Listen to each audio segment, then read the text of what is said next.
If I listened to everything everybody told me when I first got started in the industry, I would never have the freedom that I have to build a family and do it on my own terms right now. Let's talk a little bit about TikTok. This is not to be offensive, Theoni, but lending can be quite boring. 100%. And you've still been able to build this incredible following. So people want to know, what's the secret? I have been able to adapt with what is like the newest thing to try. If the app was changing in the way that people consumed content, then I was changing with it as well. I know the exact pain point that my ideal consumer is feeling that I am really, really good at fixing. You know that thing that they tell you when you were a kid to imagine audience naked when you were on stage? I think of that all the time when I post. So speaking of Instagram and TikTok, there's just so much coming out all the time. Like, how do you know if it's worth your time to try it out or not? So I give myself always 2 weeks. And if after 2 weeks, I'm seeing that it's not performing and it feels like really heavy to do still, even after the 2 weeks, I let it go. And I'm like, that one wasn't for me. Like, as long as you have storytelling, you can do all these different trends and they'll pop off. The biggest excuse that I hear from clients about why they aren't storytelling is the information is like private. I tell stories all the time about my clients, and I've never had clients call me to be like, how dare you talk about my dad gifting me $150,000? Unless you're sitting there being like, married couple, San Francisco, she's pregnant. Here's their anniversary date and social security number. Nobody tells stories like that. Those details don't matter. So, Theoni, we had one of our clever crew write in. I have a client who constantly questions my expertise. What would you say? My initial thought, punt. Right away. We are so excited today to have our friend and our favorite TikToker with us here at Not Nice Clever. So we are so excited to have you on, Theoni. She has been on before, but things have changed. In the world of content, things have changed in her own world as she welcomed a baby girl into her life recently, and has also launched a community that I'm super excited to share with y'all. So let's get started. Theoni, welcome back. It's so great to be with you. So tell us a little bit about what's new in your world. Oh man, just like you mentioned, I went from one kiddo to feeling like I knew what I was doing to two kiddos, and now everything I do is sloppy, but it gets done. And that's just how it rolls. Done is better than perfect. You know, for the holiday season. And I think it was your son came up and was like, Mommy, I have to poop. Yeah. Yep, this has to be done. Like, just in the middle of your reel. You're like, content can wait. Exactly. And that was like the third time, and I was like so close to getting it perfect. And I was like, maybe you're right, buddy. Maybe I need a break. Let's go poop, I guess. So that is such real life. Oh man. I would say like I've always appreciated how real you are. Like even when I remember we went and got lunch in Annapolis that day and you had told me you were expecting and I was like, oh my goodness, like this was, earlier in 2024. What would you say is some like practical, like real talk for like being a new mom, balancing having your own business? You're also a wife. You also are close with your parents. Like there's so many different hats. And I feel like there's so much information out there, but like from your perspective, like what's real, what's practical, like since you've kind of added this new layer into your world? Yeah. So I think that it's definitely different, between having your first kid and it just being like one, and then having your second kid and then there's two. I definitely struggle a lot more with, now that I have something to compare, I definitely struggled a lot more with my first because my business was still growing. I was still building it. And so after he was born, I had the thought process of like, nobody cares that I just had a baby because my business still isn't built and I'm not confident enough to like take my foot off the pedal. So I kind of like struggled. And then he was a hard baby, I think, because of that like feeling as well. Like he just felt my anxiety. So I think if anything, like if I could give a piece of advice is that I missed a lot of time when he was a newborn and small because I was so focused on I have to meet with real estate agents, I have to drive to my parents' house, I have to take him to my mom's so that I could go like meet with, and it like doesn't matter. Like it didn't even matter, especially if we're in real estate and mortgage. 90% of those people I met with and I put my baby through hell with all those car rides, like didn't end up even being the people that like I work with today. So if I could offer anything, if it's your first baby, it's that, start building like all of your business before the baby comes. And I know that some people say like, take it slow, you're pregnant. Like, I think you have a lot more energy when you're pregnant, honestly, until you are like sleep deprived when the baby's there. And now you're trying to like battle building the business. And now you have like a real live baby that still depends on you so much. My second baby, I have asked for help more than I have ever asked for help in my life, from my nanny, from my family, from my husband, and it's kept him in the loop, which makes our relationship so awesome. And even though you go through a roommate phase with your partner when you have a baby, when they are kept in the loop like that, because I would ask for help for everything, it like made our relationship so much stronger because there's pieces that go away temporarily in your relationship when you have a baby, and then asking for help like is the thing that binds you the most. So probably those two things. I'm taking all the notes, guys. I'm like on Thank you repeat. for all of those tips. I know a lot of our clever crew are our parents, and they are thinking about maybe starting their content creation journey, and they're already parents, and they might feel like they're in the thick of it. And you've actually been able to do both. I know that some people might shy away from having their kids in their content and in a real raw way, because sometimes you're holding your baby while you're making content and talking about lending and interest rates, right? And I'm sure that there are women out there who are afraid that that's going to maybe, I don't know, devalue them, or like people are going to be like, I don't want to work with her because she's got a lot going on or something like that. Has that been a thought in your mind, and how have you kind of decided to do it anyways? I think the very first, again, deciphering between like the firstborn and second, the firstborn, if you're in a position in your business where you're still building, you will think of that because it is a very real fear because you're just starting out to like figure out who you are, who your clients are, who your ideal business partners are, and a screaming baby crying in the background isn't something that like helps anybody think clearly, right? So that is a very real fear, but I have seen that like the more I post with my kids, it just shows my dedication to my business and to my brand. And it's crazy now because if I don't have my kids or they're like asleep or they're not around, I get so much work done. Like it is, I feel like I'm on Adderall. Like even if I get like an hour, it's the craziest thing. And my business partners and my clients see that as well. And they know now like between 6 to 8 is bedtime. But if you hit Theoni up at like 8:30 or the next morning super early and her husband is home as well, Theoni is like on it, like on a very different level.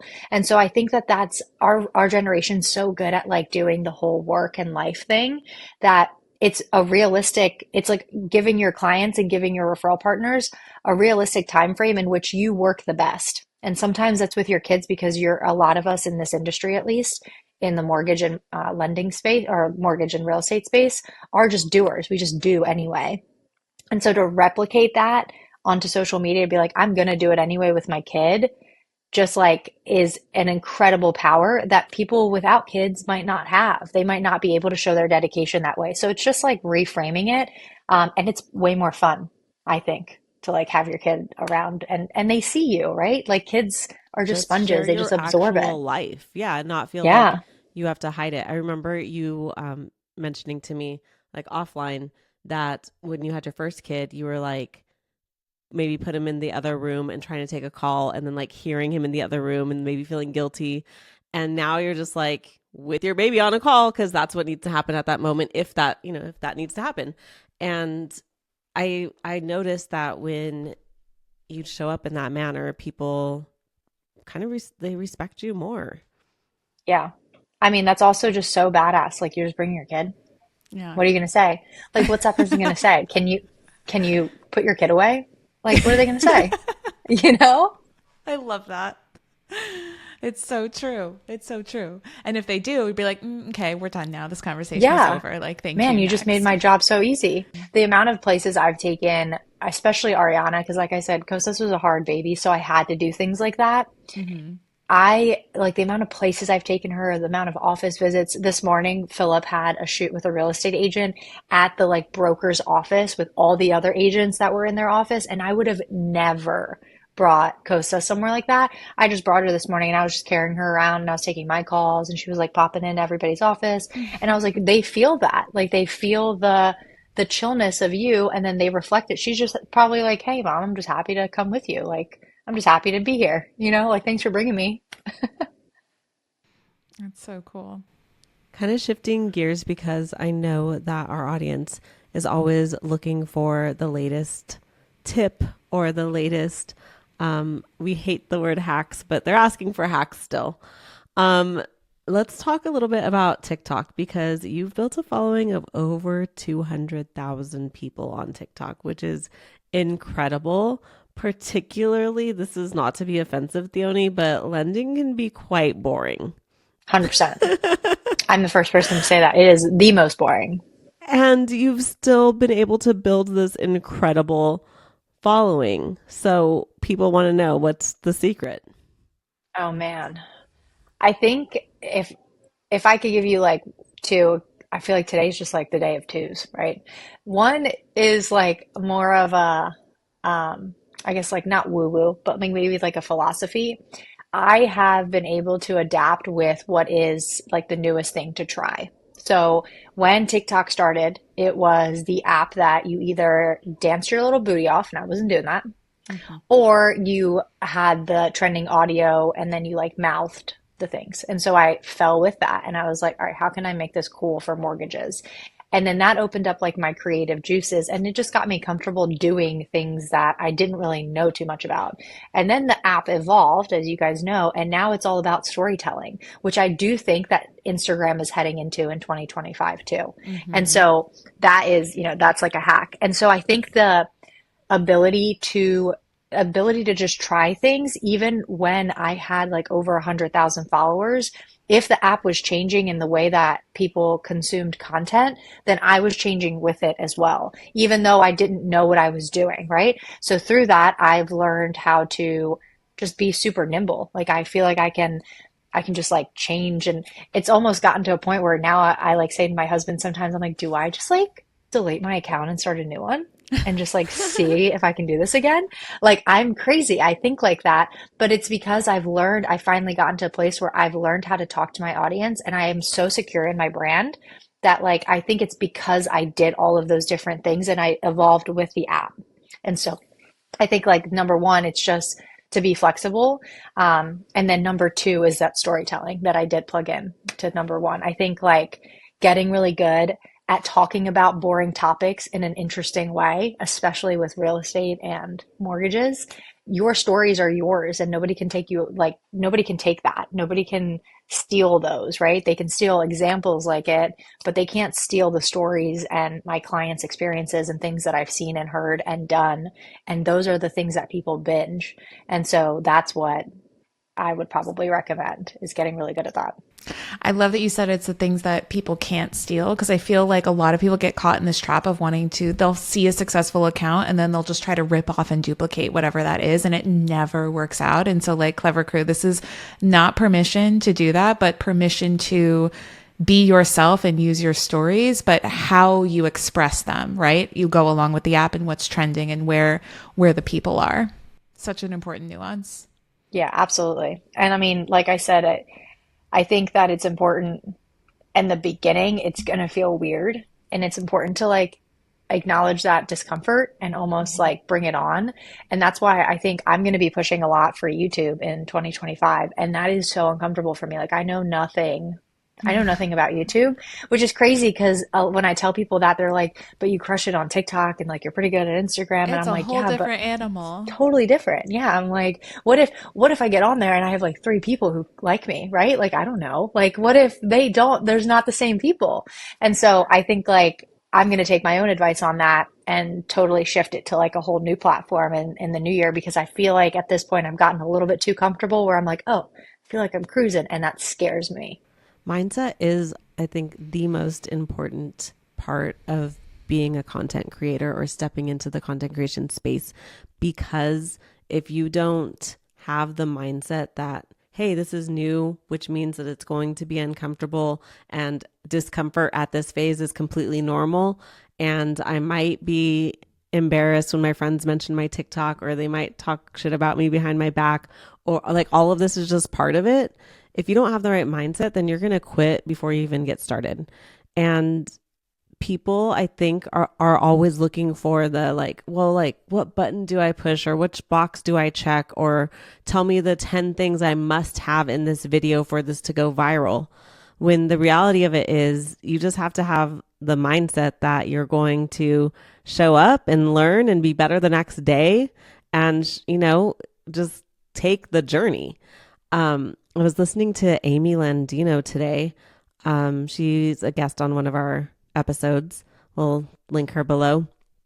But Amy was talking about how she's kind of, it sounded like she was tired of people asking her, like, what app do I be on? Or what's the biggest thing in 2025? And she's just like, pick something and allow yourself to be flexible and just go for it. You know, like, even when apps change or things happen or apps go away and new apps come up, instead of being overwhelmed, just decide that you're going to be nimble and flexible, like Theoni already talked about, and be dedicated to growing your brand no matter which tools you have at your disposal.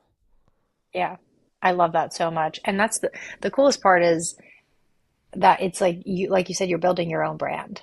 And so I think of it as recently, and we could talk about this in a little bit, up to my launch in my community, I've had to like binge my own content so that I could get, you know, stories and strategies about different videos and how I did them. Because when I do them, I don't think about it. I'm like, it's very weird how my mind works. I just do it. And then when I look at the way I do, like form a video, the way I say it, the visual hooks, I'm like, oh yeah, I guess there was like a strategy behind that. And so now I've been trying to like dive into what that is. But it's Mm-hmm. been like, I told Philip, I was like, this is so cool. I'm like binging my own content and I'm hilarious. Like I posted this 2 years ago. I'm so funny. Like this is so good. And I know that sounds crazy, but like that's how people that follow me or find my page, that's probably how far down they scroll too sometimes, like a lot of them, because you need what, 7 hours for somebody to like watch your content before they choose that they're going to work with you. And so that is in that collection. So every time you're posting a video and you click that post button, you're adding to that collection to like help your future self. And then also like that's kind of like it's like my journal. Like my kids one day, I'm sure will like find my Instagram and they'll be like, wow, Yeah. mom was really cool in 2020. She was like trying to dance and it didn't work, or like whatever. Thank goodness we got dad's dancing jeans instead of mom's. True. I think about that, it being like a digital scrapbook, like around the holidays, around people's birthdays, I always love to create like reels or to do flip books or to do something that's like a digital version of a scrapbook. And I have so much to pull from because I'm always documenting, Yes. and so and you forget shit. So it's super cool to be able to have that to go back on and to think about your kids, and Candace to think about your kid one day looking back. And it's just like, it's really cool. So you've talked about platforms evolving and being nimble. With TikTok, apparently there's some new features. Like at the time of us recording this, who knows, there might be even more by the time this episode drops. But there's a post on Social Media Examiner talking about full screen mode and saying that like that platform was really encouraging people to create that type of content. And I'm like citing it here. I'm like pulling a Candace and saying that it's going to boost visibility. So it's just like, if we want to be nimble, like what are your thoughts on recording videos like that? Like full screen meaning horizontal. So like if you're holding your phone like that, that's like the antithesis of what we've really seen. And like having those black bars, it was like the black bars of death, Candace. You remember like anytime we were in client sessions. So now, is that different? What do you think about it? Like I was surprised when I saw that. Well, so I'm not shocked that they're doing that or they're trying to push that out. I'm a part of the TikTok creator uh, group, I guess, and so before they roll these things out, they usually beta them. And when they betaed this, which was I think about a year ago, because I remember like hearing about it then. I didn't hear much about it. Like I know when they betaed the creator rewards program, that was hyped up a lot, and then it rolled out, and obviously like that's been huge for people. And then I forgot like the big SEO, and then the creator insights as well has been like the biggest thing. I didn't hear a lot about this one, which kind of tells me that like people used it, but the app is always trying to compete with other apps. And so in this case, they also allow you to record up to 10 minutes. They're trying to be like YouTube. So the next part of rolling out like YouTube is, okay, well, we did the 10-minute thing. Now let's see if we can keep people on, the other way, the way that they watch YouTube. So I think constantly these apps are always right, like at battle with each other. And so I think they're just trying to create a space where more people will show up on TikTok because somebody who's a YouTube user will see someone using TikTok and be like, is that YouTube or is that TikTok? And then as soon as you tell them that's TikTok, then they can think, oh, wait, I'm familiar with YouTube in that format. Maybe I should try out TikTok too, because they're doing that. So I think it's just their way of like being friendly to people that use all the other apps, and binging your favorite creators with that same format. It's like a tiny little psychological switch because obviously it's the same type of content, right? Like you're not creating different content if it's this way or this way. It's the same. How important do you think it is to be an early adopter when an app drops new features? Oh man. Well, I love it. Like, cause you never know what's gonna like click with you. Also, like you never know what you're really gonna like to create. I never in a million years thought that I was gonna be somebody that could keep an audience listening for 3+ minutes. And most of my TikToks are that long. And we're talking like mortgage stuff. And so I never thought that until they rolled out the 10-minute feature. And I was like, 10 minutes? Like who's gonna watch who's gonna watch this? And I actually ended up telling my birth story and it was 9 minutes, 45 seconds long, and it got like 50 some thousand views, like nuts. And I was just talking, rocking in a chair. So I would have never known that unless I had just tried it. And it was like a psychological thing because they've always let you do it for up to 5 minutes. And I never even got close to 5 minutes. And now that they extended that, I'm like, it's all 2, 3, 4, 5 minutes long. Yeah, I mean, I definitely watched that whole reel, and if you guys haven't watched that whole TikTok, and if you haven't watched that TikTok, you should watch it because basically, Theoni almost had a baby in the car. She was real close. Basically. And then I ended up having her in my doctor's office. Yep. Wow. Both of my kids had crazy birth stories. They were just But like watch the party TikTok. people. Yeah. Mm-hmm. So yeah, but I definitely think it's important because again, you just don't know what you don't know. And then a lot of times I've tried things and I'm like, that wasn't that fun. It wasn't that exciting. And then you just move on to doing whatever does excite you. So it's nice that they're doing all of the new features. I'm messing around now with Instagram's ability to show your reels to new people The before the trial trial. reels. Yeah. Trial reels. What is this? Oh, this is fun. Okay, tell me because Instagram is more of my comfort zone than TikTok. When you share your reel, there's an option to just trial it. And if you click on trial, it'll be shown to new followers. So not your current audience. And then Okay. you can see how well it performs and decide if you want to share it with your own audience or if maybe you want to, I don't know, re-record and try Tweak again something. Yeah. and yeah, do something else. Yeah. So I think the best way I've used this is to do three different versions with three different on-screen hooks and then see like which one does the highest numbers based off of that. And then you can obviously post Yeah, it. because that's the most overt variable. So speaking of Instagram and TikTok, I've started to see my social media manager brought this up that like images on TikTok and like carousels on TikTok are becoming more and more of a thing.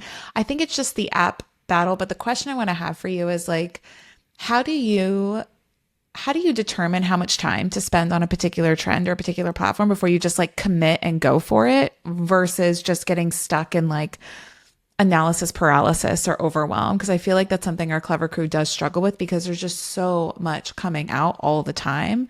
Like, how do you know, like, what's the filter? Like the two questions you ask yourself, like whether you decide if it's worth your time to try it out or not. Like, do you have a framework like that? So I give myself always 2 weeks like I call it like 2 week sprints. It's the same as when I'm trying to get back into like posting again more consistently. I'll do a 2 week sprint. So I do a 2 week sprint of, let's say, carousel posts on TikTok or whatever, reels on Instagram. And if after 2 weeks I'm seeing that it's not performing and it feels like really heavy to do still, even after the 2 weeks, I let it go. And I'm like, that one wasn't for me. I'll hop on the next one. But at the end of the day, I'm seeing that a lot of these are rooted in that storytelling. A lot of those posts that are carousels on TikTok are rooted in storytelling. So it's like, how good can you do whatever you're going to do to besides say it, but putting it on like text, and like make it easier to read. Because the ones that at least I stop to scroll through are like 30 things that I learned before I turned 40 that you should hear if you're 20. And like, obviously they're like mini stories, right? Even though they're numbered or, anything else like that. And so I think like everything, there should be core things that you're always working on, even if it's like hopping on a trend or not. And I think storytelling is like the biggest one that I've seen a lot of trends hop on. Like, as long as you have storytelling, you can do all these different trends and they'll pop off. The biggest excuse that I hear from clients about why they aren't storytelling is that the information is like private. And I know it's an excuse. Compliance. We can't say oh yeah, because of compliance. compliance. I'm just like, Well, I mean, okay. compliance, I'm like, I still roll my eyes at it. I want you to keep all your licensing. Duh. But can you just have that conversation with us a little bit? Because I'm sure you're hearing it in your community as well. Like, well, Theoni, I can't storytell because X, Y, and Z. Or they just don't understand what storytelling is. I was just about to say that. I think that they don't know what storytelling is because I tell stories all the time about my clients, and I've never had clients call me to be like, "How dare you tell people that I didn't have any money?" Like, how dare you talk about my dad gifting me $150,000, right? Like, no one's done that. And so I'm like, it's unless you're sitting there being like, I just closed a deal in San Francisco and it was a married couple. Actually, she's pregnant, expecting a kid soon, and they just bought a new Here's their car. anniversary date and Right. social I'm like, security number. no, Yeah. nobody tells tells them stories like like that. Those details don't matter. Right. And so I'm like, if you feel like it's like confidentiality, then you're not doing it the right way. Like, that's not what we're talking about with storytelling. What we're talking about is that there's a hook, there's a middle, and then there's an end. And like, you are the hero and you're fixing a problem somewhere in that doesn't feel so forced down your throat. Like, hey, I'm the expert of VA loans, and if you have a VA loan, call me. Like, that's boring, right? I would much rather hear about how VA loans are something that the market and real estate agents see as bad loans because they've always been kind of sensed that way. And how did you overcome that with your amazing program that your underwriter underwrote that file? And now that seller feels more comfortable. You got these people moving cross country and buying a house they never could have put in offers before in this place. It was super competitive. That to me, what piece of confidentiality other than it was a VA loan, right? Which I'm talking, there's so many VA loans in the United States. So again, I think it's just a matter, like I just tell people, I'm like, you're not doing it right. You're not practicing enough then if you feel like you're, yeah. Yes, and you're right. I was just about to say that. I think that they don't know what storytelling is because I tell stories all the time about my clients, and I've never had clients call me to be like, "How dare you tell people that I didn't have any money?" Like, how dare you talk about my dad gifting me $150,000, right? Like, no one's done that. And so I'm like, it's unless you're sitting there being like, I just closed a deal in San Francisco and it was a married couple. Actually, she's pregnant, expecting a kid soon, and they just Here's bought a their new anniversary car. date and social I'm security like, number. no, Nobody tells stories like that. Those nobody details tells them don't like that. matter. Right. And so I'm like, if you feel like it's like confidentiality, then you're not doing it the right way. Like, that's not what we're talking about with storytelling. What we're talking about is that there's a hook, there's a middle, and then there's an end. And like you are the hero and you're fixing a problem somewhere in that doesn't feel so forced down your throat. Like, hey, I'm the expert of VA loans, and if you have a VA loan, call me. Like, that's boring, right? I would much rather hear about how VA loans are something that the market and real estate agents see as bad loans because they've always been kind of sensed that way. And how did you overcome that with your amazing program that your underwriter underwrote that file? And now that seller feels more comfortable. You got these people moving cross country and buying a house they never could have put in offers before in this place. It was super competitive. That to me, what piece of confidentiality other than it was a VA loan, right? Which I'm talking, there's so many VA loans in the United States. So again, I think it's just a matter, like I just tell people, I'm like, you're not doing it right.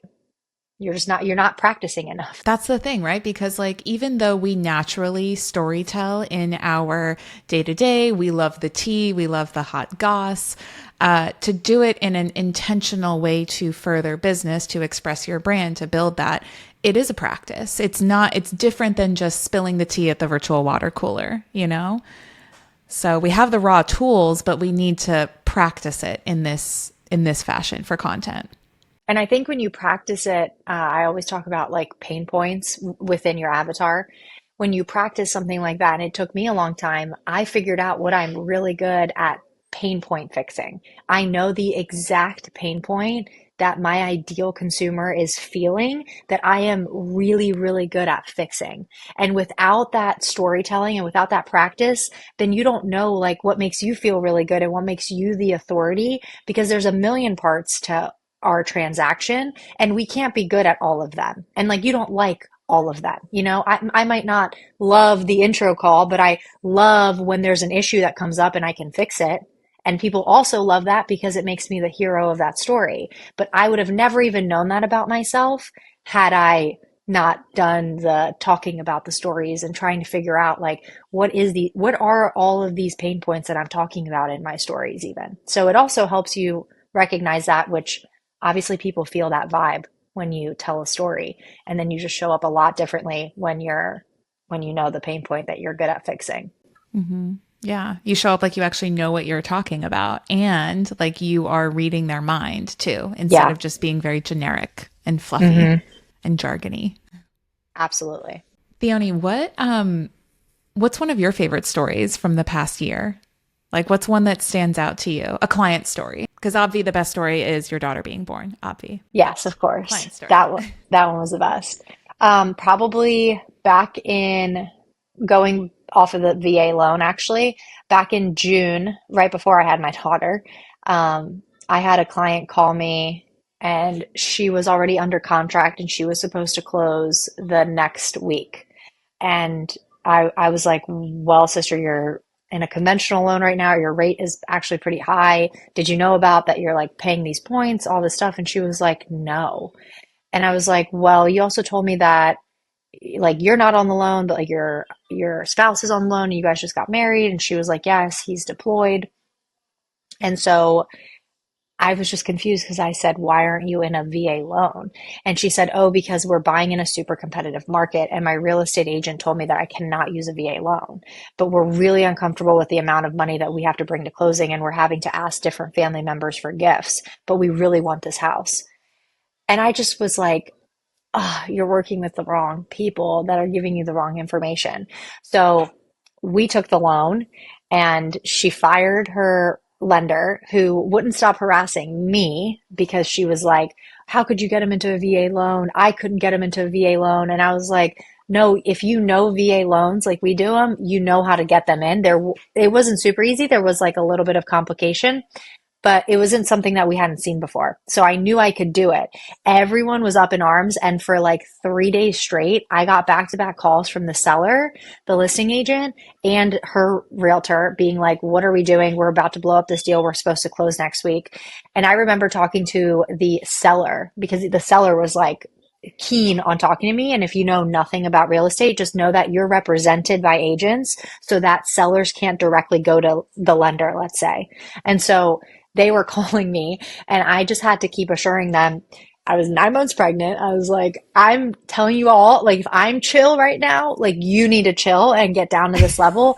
We might not be able to close next week. We're going to close in like 4 days later than the original. And it was the craziest thing because as salespeople, we see people at their worst because that's just what we bring in. And so it was the seller at the beginning of the call just so upset, like so angry that we're blowing up this deal and you don't understand how quickly I need to close and I really need this to close. Like I need to sell my house. And then at the very end, them thanking me because I'm putting these buyers in a better financial spot. And so sometimes the work we do isn't sexy, but it's needed. And so I kept telling them that their current loan terms, it being a conventional loan, would deplete not only all their savings, but their monthly payment would be so uncomfortable that they're not going to be able to comfortably move in. And then that's on your shoulders, Mr. Seller. Like you're going to sell that house that you've created memories for 20 years, and there's going to be a distressed buyer living in that house. Like that doesn't feel good, right? When there's a different option that we could take that, okay, might take 4 more days than your original closing cost or closing day to close. And I just remember like getting off that call and being like, oh my gosh, this was so cool. Like everyone understands now that it's in the benefit of the buyers. And sometimes sellers could just think like investors and be like, I don't really care. Like I need this to close. And they finally understood this was going to be the best. And that lender was definitely not out for their best interest, didn't even try to explore that option, just was like, this wouldn't get approved VA. So like you need to go and ask for money. And so that was amazing because it made me, again, it's like there's levels to this shit. That put me on like a totally different level of being a lender because I was like, man, I'm not just getting people mortgages. I'm like, I'm getting them in. And now 6 months later, 7 months later, I know they're comfortably affording their mortgage and they had money left over to go and buy furniture or paint their door, whatever they wanted to do. So that was probably one of my favorites from this year. Well, that was just a mini masterclass in lending and real estate storytelling. Seriously, that's incredible, Theoni.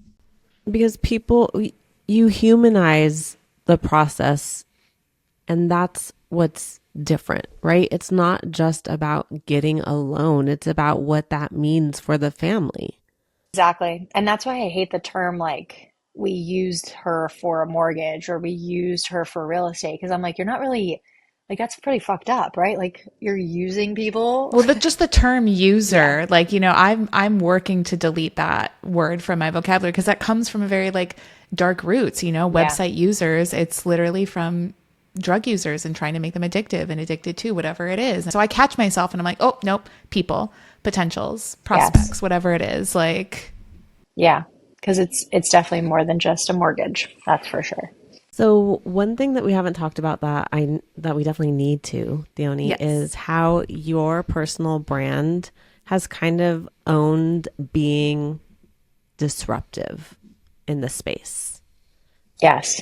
I And love this. some people might shy away from that because they think it's going to turn people off, lose them business. But what does being a disruptor mean to you in your space, and why have you decided to own it? For me, I think being a disruptor just means testing the limits. This like compliance bullshit, like not that it's bullshit, but the compliance of it all. If I listened to everything everybody told me when I first got started in the industry, I would never have the freedom that I have to build a family and do it on my own terms right now.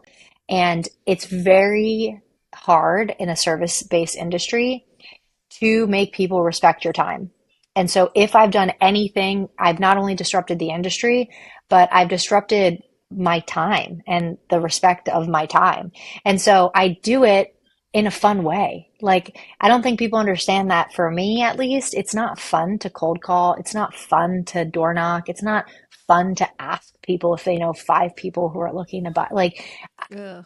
it's not fun for me and it's not natural for me either. What is natural for me is that thing that they tell you when you were a kid to imagine audience naked when you were on stage. I think of that all the time when I post and I almost black out when I think of it because I'm like I'm posting to all of my best friends, right? That are, naked in the crowd. Like no one here is nervous basically. And so because of that feeling, it's been so fun to me that people just gravitate towards that energy. And so I disrupt it in a way that the word daddy gets people uncomfortable. So I think if anything, like my number one thing is that my literal not your daddy's lender tagline phrase, yeah, is disruptive in its own because I have purposely keywords that set off different animations or automations on my ManyChats with the word daddy. And it's like the coolest thing to watch grown men or type daddy into like a comment. And so I'm like, if you're a 40-year-old real estate agent doing that, like your guard is down immediately as soon as I talk to you or anything. And so it's like a weird reverse psychology where I make people uncomfortable so that they can be comfortable with me whenever they do talk to me. So if anything, like I don't know if that even all made sense because I've thought about like why am I disruptive? I just kind of do what I want. Like I do what feels good and I don't listen to anyone. I'm always constantly trying to prove these huge coaching programs wrong. I'm like, that's not set up for a mom with two kids. Your like time blocks Monday through Friday are not for moms that are set up with two kids. Like it's not fun for me. I don't like doing it. It's not practical. And then you beat yourself up because you don't do it. You end up not even doing it. So I'm just somebody who's just always going against the grain. And even if it takes a long time, I'm like, whatever. Like people said that like bringing in leads the way I do isn't going to work. And then this year it popped off and I was like, well, good thing I spent 4 years building that. So we know that you just started your Not Your Daddy's creator community. And I'm sure some of our clever crew is going to want to be part of it. Congratulations on the launch of it. We're super excited for you, and Not Nice Clever are huge supporters. Let us know what you need. We're here for you. Yes. But tell us what it's all about. Who should join? Yes. So this is going to be a little, of course, like in true disruptive, weird fashion, right, of mine. It's going to actually be where my creators that I'm hiring for my loan team are going to host our weekly huddles, right? Our weekly 1 hour calls. And so I've almost just deleted I've just made it transparent. I've deleted the whole curtain totally, where I'm like, here's what my team is doing. We're going to do these hour calls anyway, because we're getting better at content, at learning things, at trying new things. And if you want to be a part of it and learn it with us, you don't have to join the team, but it's a buy-in if you don't join the team, right? So that way you actually do the thing. That's kind of what the whole premise is. I love that. You're not gatekeeping. We don't gatekeep at Not Nice Clever, and Not Your Daddy does not gatekeep either. No, absolutely not. And I just think it's efficient, right? Like we all have, our time is very valuable. And if we're going to do the thing anyway, and we're going to do the meeting anyway, we might as well just pull up some extra chairs to the table and bring people in. Okay, Kat, you want to share the not nice advice today? Yes. So, Theoni, we had one of our clever crew write in. They're named Doubted and Drained. Oof. Okay. So here's what they're going to ask you. I have a client who constantly questions my expertise, even though they hired me for my experience. Every suggestion I make is met with a pushback and constant second guessing. It feels like they don't trust me to do the job they actually brought me in for, and it's starting to really wear me down. At first, I brushed it off as just normal feedback, but now I find myself over-explaining everything I do and even doubting my own decisions. I know I'm good at what I do, but their lack of trust in me is making me second guess myself. How do I hit the reset button on this dynamic and get them to see me as the expert they hired and stop letting it chip away at my confidence? What would you say? My initial thought, punt right away. I would just punt that. I would just totally punt. And it sounds harsh. Yeah, just. This is not nice advice. Exactly. This is not nice advice. Right. Yeah. And you're the perfect person for this. So this year for my team has been a year of punting. It sounds bad, but like we don't mean that person, but like punting the opportunity even. And it allows for space for people who will see your value to enter. If you are constantly taking on people like that hire you for the job, they don't want you to actually do your job. They just want you to be around to say that like we hired for this, that, and the other. so that if something ends up being a bad idea, they can blame you instead of blaming themselves because they've hired you for that position. So we see this a lot in real estate, and we see a lot, honestly, with real estate agents. So they want like the lenders to be the bad guys, but not them if they have something that doesn't work or doesn't end up in a ratified contract for them. So I think that that will then make you in this like just spiral in a very low vibration, which then will only attract more clients like that. And now you are just like the bitch boy or whatever of their team instead of operating as that professional. And then you also like you kind of forget how to act as that person who's like, oh, wait, no, I'm really good at what I do, because you're constantly being bogged down by these people who don't see your worth anyway. So immediately pun. I would be like, hey, it looks like you got it. You have like the control here, and I'm gonna go find somebody who needs me because you clearly don't need me right now. I fully support this advice. Like, if it's, you cannot force somebody, you cannot control somebody. It just is what it is. Thanks for joining us on Not Nice, Clever. Remember to follow Not Nice Clever wherever you listen to audio. And if you haven't already, drop that 5-star review. Share your takeaways. Tell us your story. We love to hear it. Signing off, your not so nice, but oh so clever besties that mean business. See you soon.